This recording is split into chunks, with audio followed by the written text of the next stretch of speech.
اعتدال و پرهیزکاری.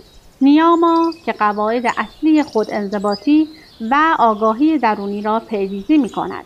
آساناها یا وضعیت‌های یوگا که بدن را سالم و ذهن را آرام می کند و فضایی را ایجاد می نماید که در آن انرژی حیاتی به آسانی به جریان می افتد.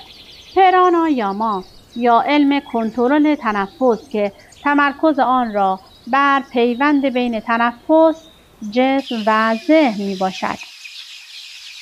پراتیاهارا مرحله‌ای که شخص نسبت به افکار خود آگاه شده و قادر به کنترل آنها می‌گردد.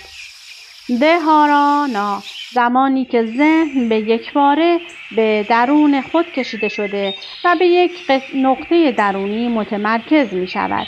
دهایانا مراقبه یا مدیتیشن نمودن در یک فضای درونی سرشار از آگاهی بدون اینکه بر روی موضوع خاصی متمرکز شود.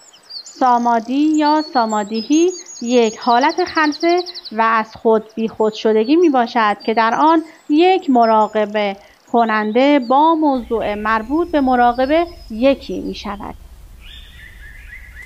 من در اینجا برای کسانی که ممکن است به تازگی به یوگا و به خصوص به هاتا یوگا و کندالینی یوگا آشنا شده باشند، زمینه‌ها و اصول مربوط به هر یک را اشاره نمودم.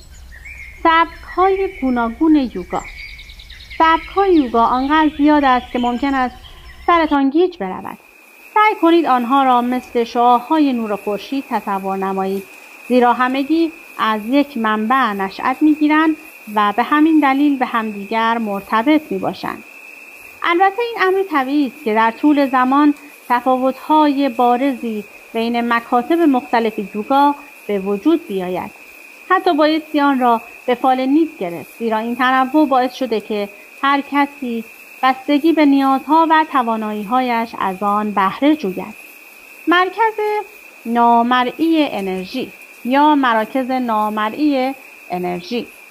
بر اساس دانش یوگا، بدن از یک سری مراکز انرژی به نام چاکرا تشکیل شده است. این مراکز برای ما قابل رؤیت نمی باشند.